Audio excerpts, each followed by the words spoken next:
नमस्कार दोस्तों, मैं राकेश रेजा एक बार फिर हाजिर हूँ आपके लिए बाजार पे राय का एक नया एपिसोड लेकर। बाजार पे राय में हम लोग चर्चा करते हैं ग्लोबल मार्केट की, ग्लोबल इवेंट्स की, क्रूड, गोल्ड और डॉलर के मूवमेंट की, और साथ में चर्चा करते हैं निफ्टी, बैंक निफ्टी के मूवमेंट की। भारतीय बाजार कैसे रिएक्ट करेंगे इस हफ्ते, उनकी चर्चा करते हैं। साथ में कुछ स्टॉक्स वो लेकर आता हूँ जिनमें आप इन्वेस्टमेंट या ट्रेड करके आप पैसे कमा सकते हैं। तो शुरुआत करते हैं ग्लोबल इवेंट्स की, लेकिन उसके पहले एक डिस्क्लेमर कि मैं सेबी रजिस्टर्ड एनालिस्ट नहीं हूँ, और जो भी इन्फॉर्मेशन मैं यहाँ लेकर आता हूँ वो एक इन्फॉर्मेशन एजुकेशनल पर्पज से होती है, और आप उसको उसी फॉर्मेट में लें। आप इस बेस पर कोई भी ट्रेड लेना चाहते हैं तो आप अपने फाइनेंशियल एडवाइजर से जरूर सलाह लें और उसी के बाद में अपना ट्रेड करें। तो आगे बढ़ते हैं, और रिक्वेस्ट करता हूँ हमेशा की तरह कि अगर अभी आप तक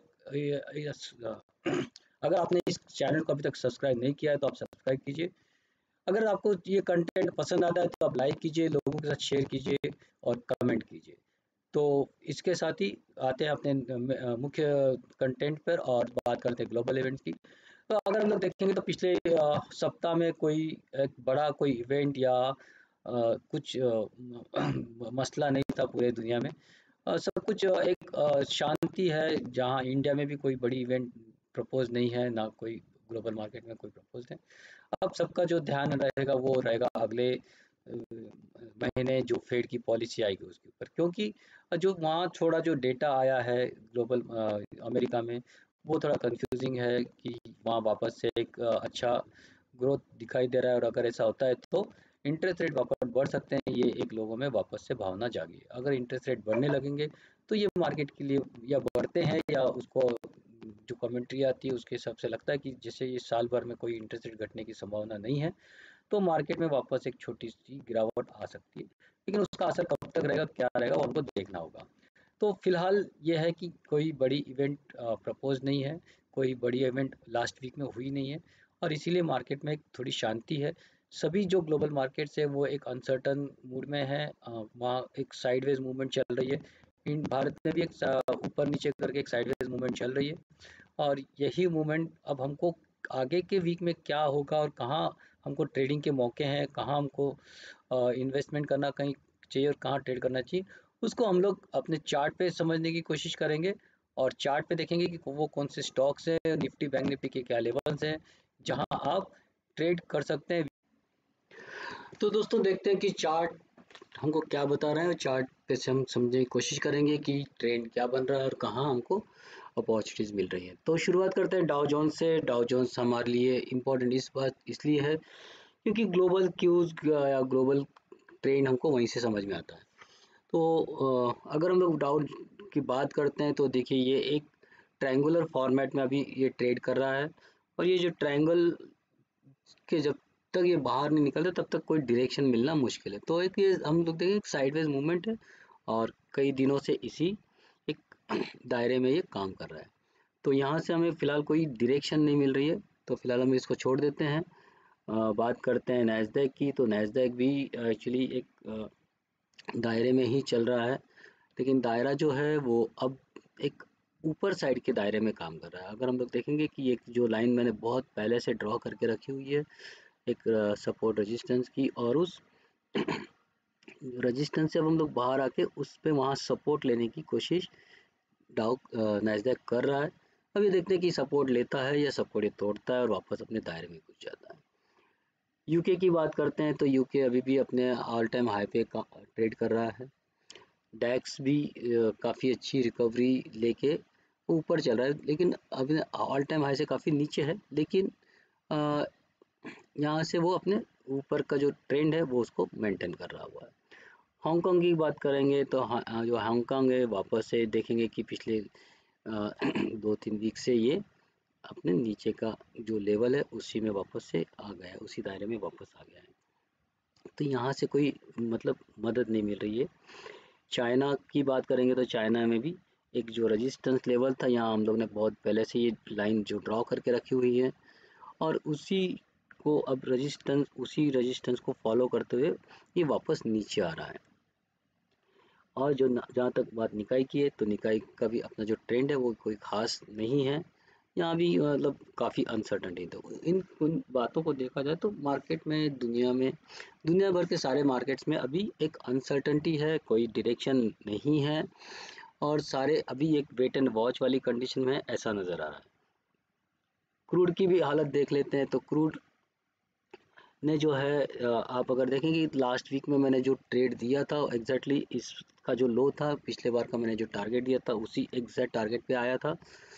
तो अब हम लोग यहाँ से देखते हैं तो इस वीक के लिए जो भी क्लूज हैं वो हमारे लिए ऐसा है कि यहाँ से आपको करना क्या है वो मैं आपको बताता हूँ। 6343 ये एक लेवल है, जो अगर उसके ऊपर हम लोग ट्रेड करते हैं तो हमको बाय करके चलना है। फिर 6576 और 6757 ये दो टारगेट्स के लिए आपको यहाँ बाय करना है। नीचे अगर हम लोग 6211 ये लेवल तोड़ देते हैं तो इसके नीचे आपको शॉर्ट करना है, और फिर आपके टारगेट्स होंगे 6000 और फिर 5850 के। तो इन दो टारगेट्स के लिए नीचे आप शॉर्ट करेंगे, और 6757 ये ऊपर का आपका अपर लेवल होगा इस वीक के लिए। यूएसडी आईएनआर ने वापस से एक बढ़त बना ली है, ये अपने ऊपर के दायरे में वापस पहुंच गया है। नीचे इसने एक रिकवरी दी थी, लेकिन अब हम लोग वापस से अपना ट्रेंड जो है वो ऊपर की ओर चलने लगा है। तो यहाँ से हम लोग अगले वीक के लिए जो क्लूज हैं वो ये हैं कि 8276 ये जो लेवल है इसके ऊपर हम लोग बाय करेंगे। टारगेट होगा हमारा 8285 और 8299 का। देखते हैं इस लेवल से ये रेंज से बाहर निकल पाता है या नहीं। नीचे की ओर के जो टारगेट है वो 8266 के नीचे शॉर्ट करेंगे। फिर 8256 और 8250 ये टारगेट्स हमारे नीचे की ओर होंगे। गोल्ड की बात करें तो गोल्ड ने काफ़ी एक गिरावट हम लोग ने देखी पिछले दिनों, और ये गिरावट की बड़ी वजह ये रही कि जो इंटरेस्ट रेट फेड के हिसाब से एक कम होना चाहिए थे, रुकना चाहिए थे, इस टाइप की जो लोगों की उम्मीद थी वो उम्मीद अभी खत्म होती नज़र आ रही है। और अभी कुछ समय तक और इंटरेस्ट रेट बढ़ते रहेंगे ऐसा अभी लग रहा है। भले वो ज़्यादा लेवल पर नहीं बढ़ेंगे, लेकिन अभी भी जो फेड की जो कमेंट्री है उसके हिसाब से और जो माहौल बन रहा है वहाँ अभी भी जो इकोनॉमी है काफ़ी स्ट्रॉन्ग दिख रही है। वहाँ अभी कोई रिसेशन के लक्षण भी नज़र नहीं आ रहे हैं। केवल कुछ कंपनियां हैं जो आईटी से रिलेटेड, जहां एक हम लोगों ने ले ऑफ की सिचुएशन देखी, अदरवाइज वहाँ जो लेबर मार्केट है वो अभी भी स्ट्रॉन्ग बना हुआ है, और इसीलिए वहाँ अभी इंटरेस्ट रेट और बढ़ने के चांस नज़र आ रहे हैं, जिसका असर कि गोल्ड पे पड़ रहा है, और गोल्ड से लोग निकलने की कोशिश कर रहे हैं। लेकिन लॉन्ग टर्म में अभी भी गोल्ड मजबूत है, और मैं बताऊंगा कि ये जैसे ही डॉलर फॉर्मेट में 1900 के ऊपर बंद हो जाएगा उस दिन से ये बहुत तेज़ी से ऊपर चला जाएगा। तो गोल्ड में जो खड़े हैं वो खड़े रहें, और उसमें अभी से निकलने की ज़रूरत नहीं। तो अब आ जाते हैं निफ्टी पे। निफ्टी में जो भी अब हम लोग देख रहे हैं, देखिए निफ्टी का जो चाल बना हुआ है वो पिछले 2 दिन से हम देख रहे हैं निफ्टी में ऊपर की और ऊपर के लेवल से हम लोग नीचे आए हुए हैं। और अब जो हमारा लेवल बन रहा है वो ये है कि 17,800 अब हमारा इस वीक के लिए एक बाउंड्री लाइन होगी, एक लेवल होगा। अभी हम लोग उसको सपोर्ट मान के चलेंगे, वहाँ तक सपोर्ट का काम करेगा, और अगर प्राइस वहाँ आती तो आप वहाँ बाय करके चलिए, अगर वो ब्रेक नहीं होता है तो। और फिर हमारे ऊपर के टारगेट्स होंगे 17,954, 18,135, 18,256। अगर हम लोग इस वीक में 18,000 के ऊपर एक बार बंद हो जाते हैं तो शायद ऐसा हो सकता है कि हम लोग अपना मतलब जो ट्रेंड है वो वापस से अप मतलब ऊपर की ओर बन जाए। तो अगर हम लोग 17,800 इस वीक में ब्रेक करते हैं, नीचे की ओर चलने लगते हैं, तो हम लोग वापस एक नेगेटिव जोन में आ जाएंगे, और फिर हम नीचे की ओर के टारगेट जो हमारे हैं इस वीक के लिए वो है 17,650, 17,488 और 17,350 के। ये तीन टारगेट हमारे नीचे की ओर हो सकते हैं। बात करते हैं बैंक निफ्टी की। बैंक निफ्टी पिछले कुछ समय से थोड़ा वीक हो गया है का निफ्टी की अपेक्षा, और एक्चुअली इसका ट्रेंड कंटिन्यूस हम लोग देखेंगे तो डाउन ट्रेंड में दिख रहा है। ये चैनल है, चैनल के अपेक्षा भी हम लोग यहाँ उस चैनल में काफ़ी समय से काम कर रहे हैं, और इसीलिए अब जो मेरा इस वक्त इस वीक का ट्रेंड सेटर या बाउंड्री लाइन जो है या लक्ष्मण रेखा है वो मैं मान रहा हूँ 41,100 के पास में। 41,100 के ऊपर जब तक अभी है हम लोग, तब तक हमारा ट्रेंड ऊपर की ओर बना रहेगा। और 41,100 के नीचे जैसे ही हम लोग ट्रेड करना शुरू करते हैं, फिर हमारा नीचे के टारगेट्स होंगे 40,556, 41,110 और नीचे की ओर 39,489 के। ऊपर की ओर के टारगेट जो हमारे हैं फिलहाल वो हैं, अगर हम लोग 41,100 के ऊपर ट्रेड करते रहते तो फिर हम लोग ऊपर चलते रहेंगे, और ऊपर के टारगेट्स होंगे हमारे 41,170, 41,600 और 42,000 के। स्टॉक्स में जो आपके लिए लेकर आए हैं वो 3 स्टॉक, उसमें से एक है हिंदुस्तान ऑयल एक्सप्लोरेशन, और ये हमको करके बाय करना है।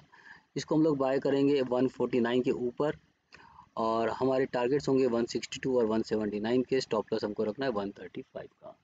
मिर्ज़ा इंटरनेशनल, इसमें भी हम लोग बाय करके चलेंगे, और बाय करना है हमको 273 के ऊपर, और टारगेट्स होंगे 331 और 360 के। स्टॉप लॉस हमको रखना है 241 का।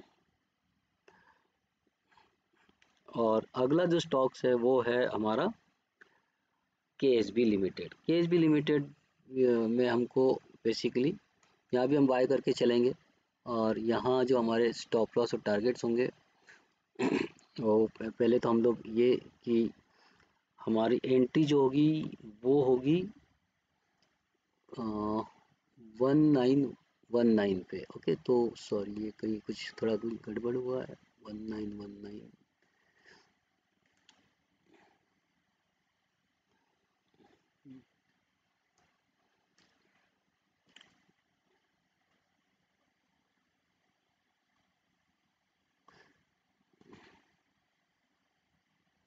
ओके, तो 1919 ये हमारा पहला एंट्री लेवल होगी, जहां हम बाय करके चलेंगे। और फिर हमारा फर्स्ट टारगेट होगा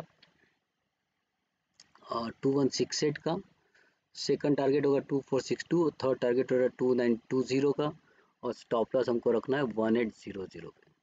तो ये कहीं से कुछ गड़बड़ हुआ है, इसको मैं थोड़ा सा डिलीट मार देता हूँ, और ये भी, इसको भी, और हमारी एंट्री होगी 1919 या 1920। ओके, तो ये हमारी एंट्री है, इसको हम लोग रेक्टिफाई कर देते हैं थोड़ा सा। ठीक है, तो दोस्तों ये सब लेवल्स हैं जिसके बेस पे आपको ट्रेड करना है,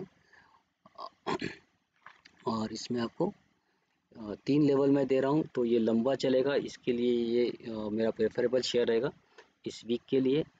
तो आप इस तीनों स्टॉक में आप ट्रेड कीजिए। तो दोस्तों ये सारे ट्रेड्स हैं जो मैं आपके लिए लेकर आया हूँ। तो दोस्तों ये था इस हफ्ते का बाजार पे राय, और बाजार पे राय में हमने चर्चा की उन चीज़ों की जो अभी फ़िलहाल दुनिया के सारे मार्केट्स में हो रही हैं। उन स्टॉक्स की मैंने चर्चा की जो आपको अगले कुछ दिनों में, अगले कुछ हफ्तों में अच्छा मुनाफा दे सकते हैं, और निफ्टी बैंक निफ्टी के, डॉलर की और गोल्ड की भी चर्चा की। तो आपको उन लेवल्स की भी चर्चा की कि कहाँ वो अपना रिएक्शन दे सकते हैं। तो दोस्तों मैं उम्मीद करता हूँ कि इस हफ्ते भी आप अच्छा पैसा कमाएं, और उन लेवल्स पे ध्यान दें, उन स्टॉक्स पे ध्यान दें जो मैं यहाँ आपको बताया है, उनकी जो स्टडी कीजिए, और अपने स्टडी बेस पे, अपने फाइनेंशियल एडवाइज़र के बेस पे आप उनमें ट्रेड करें, और अच्छा मुनाफा कमाएं। इसी के साथ में मैं आपसे विदा लेता हूँ। फिर अगले हफ्ते मिलेंगे बाजार पे राय के एक नए एपिसोड के साथ में। इन बिटवीन मैं आपसे रोज़ मिलता हूँ मॉर्निंग बुलेटिन में, जहाँ मैं आपके लिए लेकर आता हूँ निफ्टी और बैंक निफ्टी के इंटरडे के लेवल, और उसमें आप जिनको निफ्टी बैंक निफ्टी में ट्रेड करते हैं उनके लिए काम में आते हैं। तो दोस्तों नमस्कार, धन्यवाद, फिर मिलेंगे अगले हफ्ते।